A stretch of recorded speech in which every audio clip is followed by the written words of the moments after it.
हम बैठे बैठे प्रकाश जानते प्रकाश क्या होता है? प्रकाश एक ऊर्जा है, ठीक है ना? क्या है? ऊर्जा। एक ऐसी ऊर्जा जिसकी उपस्थिति में हम क्या कर सकते हैं? किसी भी वस्तु को स्पष्ट कर सकते हैं। आप क्या बोलोगे? ऐसी ऊर्जा, ऐसी ऊर्जा जिसकी उपस्थिति में, ठीक है ना? हम क्या कर सकते हैं? किसी भी वस्तु को स्पष्ट देख सकते हैं, उसे क्या बोलेंगे? प्रकाश। समझ में आया तक? प्रकाश क्या करता है? प्रकाश हमेशा सीधी रेखा में गमन करता है। सबको पता है ना? Yes sir. प्रकाश हमेशा सीधी रेखा में गमन करता है। प्रकाश की चाल कितनी होती है? किसमें? वायु में और निर्वात में। वायु व निर्वात में प्रकाश की चाल होती है ना? कितनी होती है?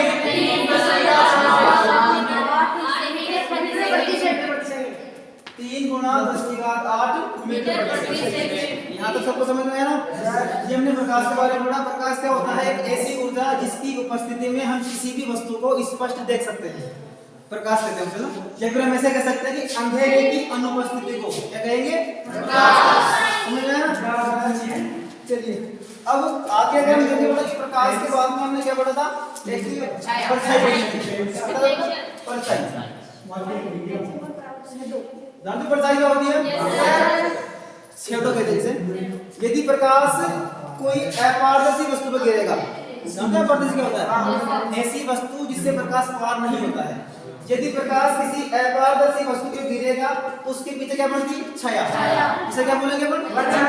परछाई कहते हैं। समझ में आया ना? और एक और नाम आपने सुना होगा प्रकाश का विवर्तन।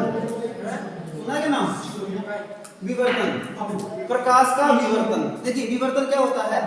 अगर कोई दीवार है, मान लीजिए हमारे पास एक दीवार है और इस दीवार से छोटा सा छेद हो रहा है, ठीक है? और यहाँ पे हमारे पास एक बैटरी है, इसे मान लीजिए फोकस आ रहा है, ठीक है ना? तो इस छेद से जो फोकस जाएगा वो आगे जा करके आपको ऐसा दिखेगा, किनारे से मुड़ता हुआ। कभी आपने नोटिस किया क्या? यदि प्रकाश को किसी सूक्ष्म छिद्र से, कुछ छोटा सा छेद है, अगर उस छोटे से छेद से प्रकाश को बाहर हम भेजेंगे तो प्रकाश जो है आगे जाकर फैल जाता है। और किनारों पे से क्या होगा? मुड़ेगा ना? तो प्रकाश का इस किनारों पे से मुड़ना क्या कहलाता है? प्रकाश का विवर्तन। समझ में है ना? या तो समझ में आया? अब देखिए उसके बाद में हमने पढ़ा था परावर्तन। जानते हो क्या होता है परावर्तन? प्रकाश का परावर्तन। तो प्रकाश का परावर्तन क्या होता है? यदि प्रकाश की किरण आती है किस पे? किसी पदार्थ और आने के बाद टकराएगी और टकराने के बाद वापस आएगी।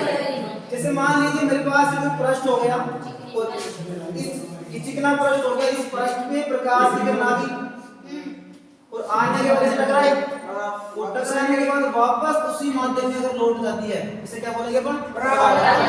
समझ में आया ना? तो प्रकाश की किरण किसी पृष्ठ पर टकराती है और टकराने के बाद वापस उसी माध्यम में लौट जाती है, तो इसे क्या बोलेंगे अपन? प्रकाश का परावर्तन। समझ में आया ना? अब आपको एक और बात मैंने बताई थी कि प्रकाश का परावर्तन 2 प्रकार से होता है, एक तो नियमित, दूसरा अनियमित। तो नियमित में क्या होगा? नियमित में तो जो सरफेस होगी ना, जो सतह होगी चिकनी होगी, और अनियमित में खुरदरी। यदि प्रकाश किसी चिकनी सतह पर गिरेगा, जैसे मान लीजिए यहाँ पे प्रकाश गिरेगा तो एक नियमित दिशा में जाएगा, यहाँ पे गिरेगा जाएगा। यदि प्रकाश किसी चिकनी सतह पर गिरता है तो परावर्तन के बाद एक नियमित दिशा में वापस आता है, उसे क्या बोलेंगे अपन? नियमित परावर्तन। अगर इसी जगह हम ले लेते हैं खुरदरी सतह है, प्रकाश यहाँ पे गिरा कैसे जाएगा, और अगर यहाँ पे गिरेगा तो मान जैसे मान किनारे पे गिरेगा तो कुछ इस प्रकार से जाएगा ना? तो क्या ये नियमित दिशा में जाएगा? नहीं सर। यदि प्रकाश किसी चिकनी सतह पर गिरेगा तो वह नियमित दिशा में वापस जाता है, जिसे क्या बोलेंगे अपन? नियमित परावर्तन। क्या बोलेंगे इसे? नियमित परावर्तन।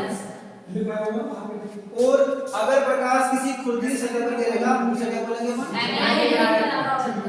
और अनियमित को अपन विचलित परावर्तन भी कह सकते हैं। समझ रहे हो बात? और अगर प्रकाश किसी चिकनी सतह पर गिरेगा उसे क्या बोलेंगे? नियमित परावर्तन। और अनियमित को अपन विचलित परावर्तन भी कह सकते हैं। समझ रहे हो बात? समझ में आया ना? अब देखिए उसके बाद में हमने पढ़ा था परावर्तन। जानते प्रकाश का कहते हैं तो परावर्तन समझ में आया ना। जब प्रकाश की किरण किसी पृष्ठ पर गिरती है और टकराने के बाद वापस उसी माध्यम में लौट जाती है तो उससे क्या बोलेंगे अपन? परावर्तन कहेंगे। परावर्तन कितने प्रकार से होता है? दो प्रकार से, एक नियमित परावर्तन, दूसरा नियमित। क्या होगा? यदि प्रकाश की किरण किसी चिकने पृष्ठ पर गिरती है और टकराने के बाद एक नियमित दिशा में वापस गमन करती है तो उसे हम क्या बोलेंगे? नियमित परावर्तन। और अगर प्रकाश की किरण किसी खुरदरे पृष्ठ पर गिरती है तो टकराने के बाद अनियमित दिशा में वापस गमन करेगी, उसे क्या बोलेंगे अपन? अनियमित परावर्तन। यहाँ तो सबको समझ में आया ना? पक्का समझ में आ गया? ठीक है। अब मैं आपको बताऊंगा परावर्तन के नियम। तो नियम कितने होते हैं? दो। कितने नियम होते हैं परावर्तन के? देखिए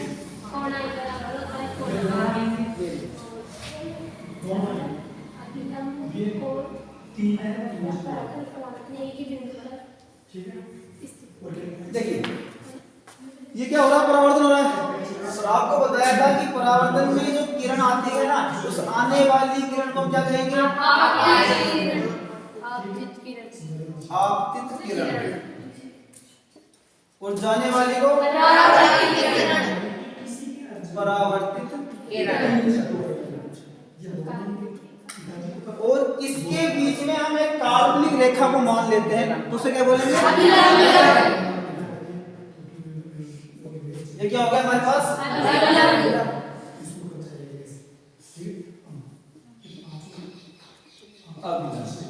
यहाँ तो समझ में आया ना? क्या बोला हमने कि आने वाली किरण को आपतित किरण कहते हैं, जाने वाली किरण को परावर्तित किरण कहेंगे। और इसके बीच में काल्पनिक रेखा है, इसे क्या बोलते हैं हम? अब यहाँ पे अगर हम देखेंगे तो इनके बीच में कौन बनेगा? यहाँ भी बनेगा, यहाँ भी बनेगा। तो दोनों तरफ कौन बनेगा? आपतित कोण को बोलते हैं इंसिडेंट रे और परावर्तित को रिफ्लेक्टेड रे। तो आपतित किरण के और अभिलंब के बीच में जो कोण बनेगा उसे क्या बोलेंगे अपन? आपतन कोण। सिंपल है ना? क्या बोलेंगे इसे अपन? आपतन कोण। और आपतन कोण को किससे दर्शाएंगे? ये जो कोण बनेगा इसे क्या बोलेंगे अपन? परावर्तन कोण। और परावर्तन कोण को किससे दर्शाएंगे? यहाँ तक समझ में आया ना? तो ये क्या हो गया हमारे पास? ये तो हो गया आई और ये हो गया आर। तो आई कोण और आर कोण दोनों कोण बराबर है क्या? अलग अलग है? बराबर हो गए ना? हम क्या कहेंगे कि आपतन कोण जो है उसका मान हमेशा किसके बराबर होगा? परावर्तन। तो हम ये कह सकते हैं कि आपतन कोण क्या होता है? आपतन कोण आई सदैव, सदैव मतलब समझो ना हमेशा, सदैव परावर्तित कोण, परावर्तन कोण आर के क्या रहता है?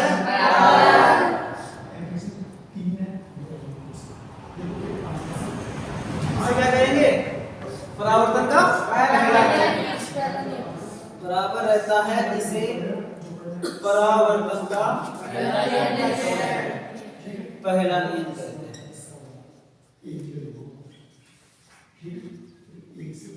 क्या याद हुआ? क्या हुआ याद? कि आपतित किरण और अभिलंब के बीच में जो कोण बनेगा उसे क्या बोलेंगे? आपतन कोण। और अभिलंब के और परावर्तित किरण के बीच में जो कोण बनेगा उसे क्या बोलेंगे? परावर्तन कोण। और आपतन कोण हमेशा परावर्तन कोण के बराबर रहता है, इसे क्या बोलेंगे? परावर्तन का पहला नियम। अब बात करें दूसरे नियम की, तो दूसरा नियम क्या होगा? दूसरा नियम ये होता है बेटा कि ये हो गई आपतित किरण, ये हो गई परावर्तित किरण और ये हो गया अभिलंब। क्या ये तीनों एक जगह मिल रहे हैं क्या?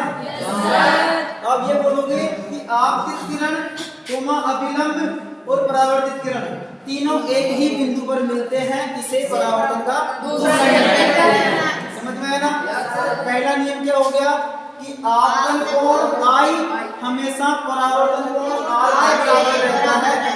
जैसे अगर इसको दर्शाएं तो ये कोण का चिन्ह हो गया, ये आई हो गया बराबर में आर।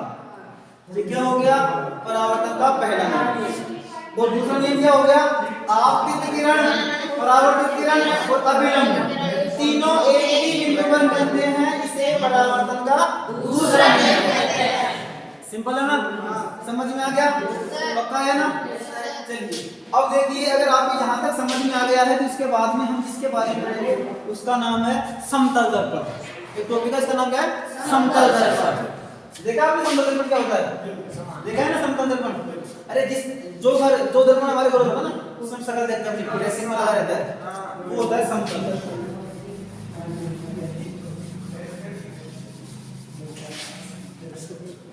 तो आपने एक बात नोटिस किया होगी समतल दर्पण की, अगर आप दर्पण के सामने खड़े हो, ठीक है ना, जैसे मान लीजिए आपने दीवार पे दर्पण लगा हुआ है, कांच लगा हुआ है, उसके सामने आप खड़े हुए हो, तो जितने बड़े आप हो उसमें उतने बड़े दिखोगे, दिखोगे ना। और अगर मान लीजिए आप कांच से 2 मीटर की दूरी पर हो, तो आपका जो प्रतिबिंब है ना वो भी उसके बराबर दूर दिखेगा। जितनी दूरी पर आप उस कांच से खड़े हुए हो, उस कांच के अंदर भी आप उतनी दूरी पर दिखोगे, दिखोगे ना। समझ में आ गया? आप जितने बड़े हो उतना ही बड़ा आपका प्रतिबिंब बनेगा, जितनी दूरी पर आप हो उतनी दूरी पर वो प्रतिबिंब उसमें दिखेगा, लेकिन वो क्या होगा? आभासी प्रतिबिंब होगा। क्या होगा? वो आभासी प्रतिबिंब। और उसकी जो फोकस दूरी है वो क्या होती है? अनंत होती है। तो समतल दर्पण में कुछ बातें लिखी हैं यहाँ पे। समतल दर्पण, देखिए समतल दर्पण में क्या होता है? हमेशा प्रतिबिंब वस्तु के बराबर बनेगा। आप इसमें एक बात लिख लीजिए पहले तो, कि प्रतिबिंब जो है वस्तु के बराबर। अब प्रतिबिंब क्या होता है वो मैं बताऊंगा आपको। प्रतिबिंब वस्तु के बराबर बनता है, ठीक है। दूसरी बात क्या होगी? वस्तु के बराबर क्या? समान दूरी पर बनता है, यानी जितनी दूरी पर वस्तु होगी उतनी ही दूरी पर क्या बनेगा?